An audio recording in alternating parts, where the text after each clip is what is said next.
A reading from the book of the prophet Isaiah. Rise up in splendor, Jerusalem.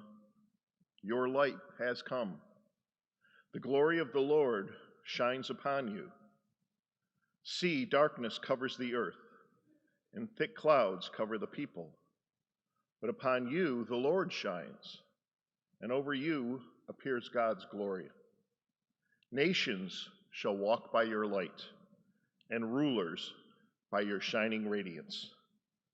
Raise your eyes and look about. They all gather and come to you. Your sons come from afar, and your daughters in the arms of their nurses. Then you shall be radiant at what you see. Your heart shall throb and overflow, for the riches of the sea shall be emptied out before you. The wealth of nations shall be brought to you. Caravans of camels shall fill you, dromedaries from Midian and Ephah, all from Sheba shall come, bearing gold and frankincense, and proclaiming the praises of the Lord. The word of God. Today's psalm reading is, Lord, every nation on earth will adore you. Lord, every nation on earth will adore you. O God, with your judgment, endow the ruler, and with your justice, the ruler's son, who shall govern your people with justice and your afflicted ones with judgment. Lord, every nation on earth will adore you. Justice shall flower in his days, and profound peace till the moon be no more. May he rule from sea to sea, and from the river to the ends of the earth. Lord, every nation on earth will adore you. The kings of Tarshish and the isles shall offer gifts. The kings of Arabia and Seba shall bring tribute. All kings shall pay him homage. All nations shall serve him. Lord, every nation on earth will adore you. For he shall rescue the poor when he cries out, and the afflicted when he has no one to help him. He shall have pity for the lowly and the poor. The lives of the poor he shall save. Lord, every nation on earth will adore you. The second reading today is a letter from Paul to the Ephesians. Brothers and sisters, you have heard of the stewardship of God's grace that was given to me for your benefit, namely, that the mystery was made known to me by revelation. It was not made known to people in other generations, as it has now been revealed to his holy apostles and prophets by the Spirit, that the Gentiles are co-heirs, members of the same body, and co-partners in the promise in Christ Jesus through the gospel. The word of God. May God be with you. And also with A reading from the Holy Gospel according to Matthew. When Jesus was born in Bethlehem of Judea in the days of King Herod, behold, Magi from the east arrived in Jerusalem, saying, "Where is the newborn King of the Jews? We saw his star at its rising, and we've come to pay him homage." When King Herod heard this, he was greatly troubled, and all Jerusalem with him. Assembling all of the chief priests and the scribes of the people, he inquired of them where the Christ was to be born. They said to him, "In Bethlehem of Judea, for thus it is written through the prophet, 'And you, Bethlehem, land of Judah, are by no means least among the rulers of Judah, since from you shall come a ruler who is to shepherd my people Israel.' Then Herod called the Magi secretly and ascertained from them the time of the star's appearance. He sent them to Bethlehem and said, 'Go and search diligently for the child. When you have found him, bring me word, that I too may go and pay him homage.'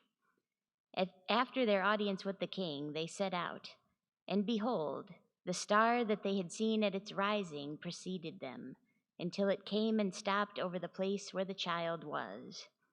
They were overjoyed seeing the star, and on entering the house they saw the child with Mary, his mother.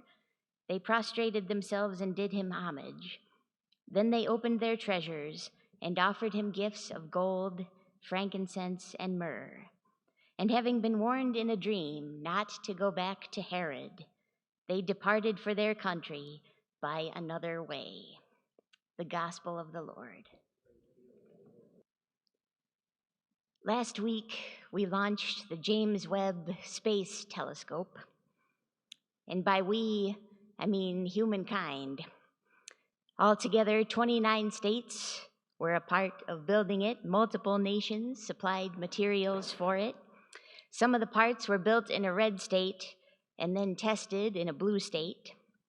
Scientists from over a dozen countries worked on this project. So this telescope is truly universal. The news is full of stories about competition for resources, ethnic conflict, inequality of vaccines, greed for oil and territory. But people from all over the world seemed to sense that there was something transcendent here that called for putting aside nationalism in every form. James Webb isn't the property of one country or people. It belongs to all of us. After almost 30 years of work, it lifted off from a launch pad in South America. It launched on Christmas Day. Thousands of people from all over the globe watched in awe and wonder. Here at last was some good news, which we all needed very much. The amazing thing about this telescope is that it picks up a certain kind of light that we aren't able to see. Most light around us is unseen. It can't be perceived with the eye. The hope is that because of this, the James Webb Telescope will be able to see back farther than we've ever been able to see before, that it will take us back to what scientists call the infancy of the universe, the Big Bang. It should be able to examine galaxies that came into being very close to the dawn of time. So if it works, there's a chance that it may change our perspective on the entire cosmos by telling us about that miraculous moment when the universe was born. Matthew also tells a story about people from different nations and backgrounds coming together around a life-changing cosmic event, another miraculous birth. Magi from the east hear about the birth of the Christ child. They're astronomers, they're scientists. So they follow a star to find their way to where he is. Probably the Magi were followers of Eastern spiritual traditions. We also see that they put their trust in nature. They look to the earth and the sky for guidance on what to do and where to go. Just like many of us do here, we believe that faith and science are compatible. Lots of us have learned from traditions, Eastern traditions like Buddhism and Sufism, and our spiritual lives are richer for it. And we look to nature for wisdom. Have you ever had a crisis or a health problem or a grief, and it seemed that no matter what you tried, there was just no peace, no healing that you could find? Until something in you said, I have to take a walk by the water, or through the forest, or under the moon. And then consolation came, not from any human advice, but from creation itself. Well, here's a beautiful affirmation of that connected with the birth of Jesus. Faith and science and nature all work together, helping the Magi along their path. Initially, they're also following orders from Herod. He's the one who sends them towards Bethlehem to the Christ child. He sees Jesus, of course, as a threat to his power. Here's another king. So he hopes that the Magi will tell him where the child is so he can go and do him harm. But instead, something else happens. When the Magi arrive, when they find themselves in Jesus' presence, he changes their perspective on the entire cosmos. Here's the Prince of Peace, the Son of humanity. And even though they practice a different faith, even though they're from the other side of the world, even though they speak another language, they know that this baby doesn't belong to one group or nation or culture or religion. This birth is a universal moment. It's good news for all humanity. One of our parishioners was once visiting a sick friend in the hospital when the on-call chaplain, a priest from the diocese, came in to offer the patient communion. And seeing the two of them, thinking they both might like to receive, he asked if our parishioner was Catholic too. Yes. So he took the pyx out of his bag. He had the Eucharist already on his palm to offer. He started reaching out when offhandedly he thought to ask, "So what parish are you from?" You guys have many stories like this, I think. Spiritus Christi. And it was like this priest had been burned. That's how quickly he withdrew that hand back. And he gasped in horror. It was very theatrical. And he made this gesture over the Eucharist, like he had to shield Jesus from being contaminated by this person that he wasn't supposed to be in contact with. Many groups worry that Jesus has to be safeguarded, lest he fall into the hands of the wrong people, whoever the wrong people are in their minds. Usually it's about who doesn't have the right beliefs or doctrines or church membership status. But Jesus, of course, crossed all those boundaries all the time. He had a habit of always being friends with the wrong people, the ones thought to be outsiders by the establishment. He welcomed everybody, including people who were just curious, seeking, following a star or a hunch or a question. And we know this not just from the story of the Magi, but from the way he lived his whole life. He hung out with those who believed he was the Messiah and with those who didn't. He chatted with the Samaritan woman and the Canaanite woman who practiced a different religion than his. He socialized with people who doubted and questioned, like many of the Pharisees did. He expressed his love for people who wavered in their faith, like the rich young man who just couldn't follow him quite yet. And the person who spoke that wonderful line in Mark's gospel, "Lord, I believe, now help my unbelief." And he ate with everybody. Anytime Jesus could possibly throw a dinner party, he did. And anyone who was the least bit hungry was invited. Jesus belongs to everyone. He has from the beginning. Beginnings are funny things, though, aren't they? It can be hard to say when something truly began, like a calling. When does someone who is born to be a teacher become a teacher? Is it when she gets a teaching license? Is it when she writes her name on the board in her first classroom? Or is it when that person is 6 years old and some small voice within her says, "I am a teacher. That's who I am"? Or take an important friendship or a relationship. When does that begin? There's probably some occasion when you speak a commitment out loud, but that's not the beginning. There's when you first feel that spark of connection or recognition. But even that's not always the beginning. Some relationships have a transcendent quality. They are almost written in the stars. You feel deep down that you've always known each other.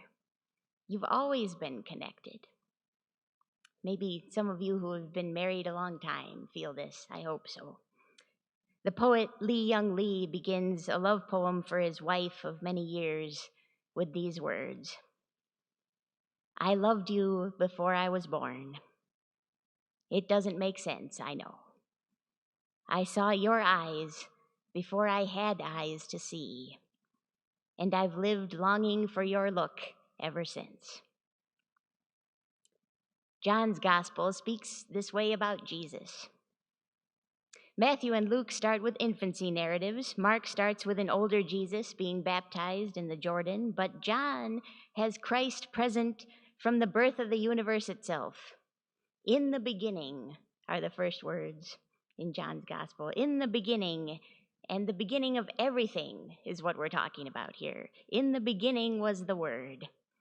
This is what Richard Rohr calls the cosmic Christ, a universal presence that's been with humanity since the dawn of time. Christ loved us before Jesus was even born.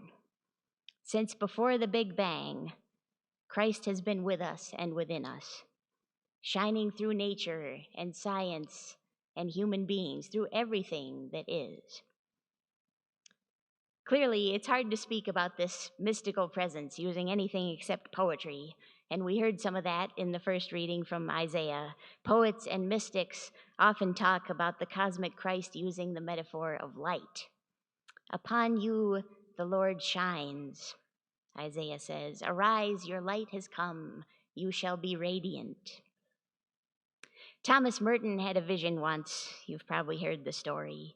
He was walking through downtown Louisville, Kentucky, on his way to a routine appointment. Crowds of people, good and bad, of every faith and none, every occupation, every class, every culture, were pressing in all around him. And suddenly it seemed to him that they were all illuminated from within, lit by this light of likeness to God. And he knew that this is who humanity is all the time. We just don't see it. It's another of those many kinds of light that we can't ordinarily see, our own light, the light of Christ shining within us. Merton said, I was suddenly overwhelmed by the realization that I loved all these people, that they were mine and I was theirs. It was like waking from a dream of separateness. If only everybody could realize this, but it can't be explained. There is no way of telling people they're walking around shining like the sun. In our cells, we have traces of the cosmos. The iron in our blood comes from stardust, from long ago dying stars. The water that makes up most of our bodies is 2 parts hydrogen, and some of that hydrogen may well go back to the Big Bang, the birth of the universe. And just as deep within us is the cosmic Christ, that unseen light, that radiance. That's our shared DNA that makes us all one. So why not turn more and more from that illusion of separateness that Merton talks about? Why not be like the Magi? The gospel tells us they disobey Herod. He tried to get them to betray Jesus, a person after their own heart. The opponents of liberation will always try to make enemies out of people who should be friends. Have you noticed that? They push that illusion of separateness, try to draw lines between, say, workers and environmentalists, racial justice advocates and LGBT justice advocates, migrant workers and poor white people, when the truth is we're all such obvious natural allies, like Jesus and the Magi. But the Magi see through the plot. They refuse to throw Jesus under the bus. They foil the plan. As Matthew says, they go another way. At the height of apartheid, the white government of South Africa tried everything it could think of to discredit Desmond Tutu. Not an easy thing to do. At last, they came up with a plan. This was when Tutu was calling for international economic sanctions against South Africa as a way to hasten the end of apartheid. So they concocted a plot to make it look as if, by calling for these kinds of sanctions, Tutu was the one harming poor black people while living the high life himself. So government operatives actually set out, rounded up a group of unemployed black South Africans, gave them pre-printed protest signs, and drove them to Tutu's house in the suburbs of Cape Town, knowing that when the cameras showed up, what they would see was this group, who they would assume had arrived voluntarily, demonstrating outside a very upscale mansion in a white suburb. In truth, this was where Tutu had to live. It was the official residence of the Archbishop. He was mandated to live there. But they would claim that these workers had lost their jobs because of the sanctions, and this would be just the photo op that they wanted. But Tutu got wind of this ahead of time, and he decided to beat them at their own game. He raced home, and when the not really protesters got there, he greeted them very warmly and invited them right into his front garden. When the media got there, what they saw were protest signs discarded on the sidewalk and a group of friends enjoying tea and cookies at an impromptu garden dinner party with Tutu as the host. He went around the plan of the oppressors and foiled it. He went another way. We don't have to accept the illusion of separateness. The best things in life call us to solidarity with each other and belong to everyone. Our greatest human achievements, tables like the one at that garden party and like this one, our altar table, where everyone's welcome and there are no wrong people. And of course, Christ, the one who loved us since before we were born, the one whose unseen light we walk in. All of us radiant, each human being shining like the sun.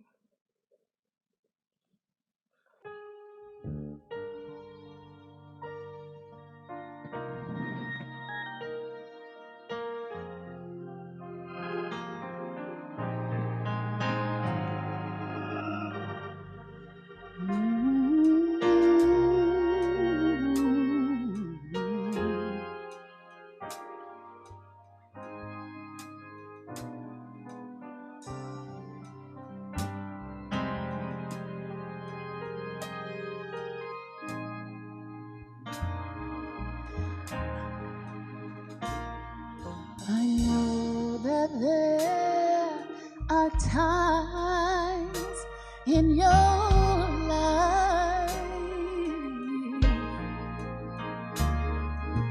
when the wheels just seem to turn and uncertainties about your tomorrow seems to grow. One thing you should remember, and you should always know, out of everyone who loves you,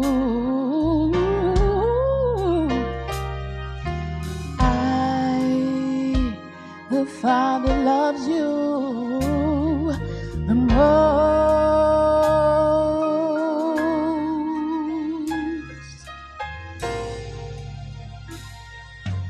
I am just a prayer away. Call my name with your heart, and I'll hear every word you say. When you cry at night, I'll wipe your tears away. Just pray, my love, and I'll be there right away.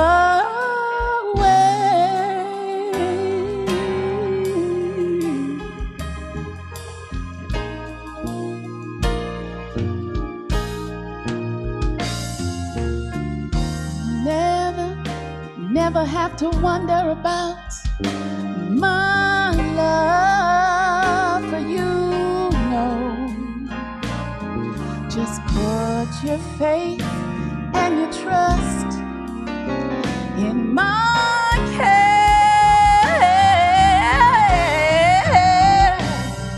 I will always be there for you, to hold you in my arms.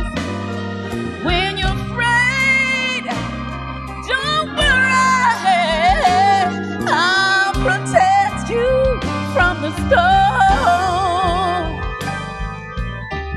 I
your tears away.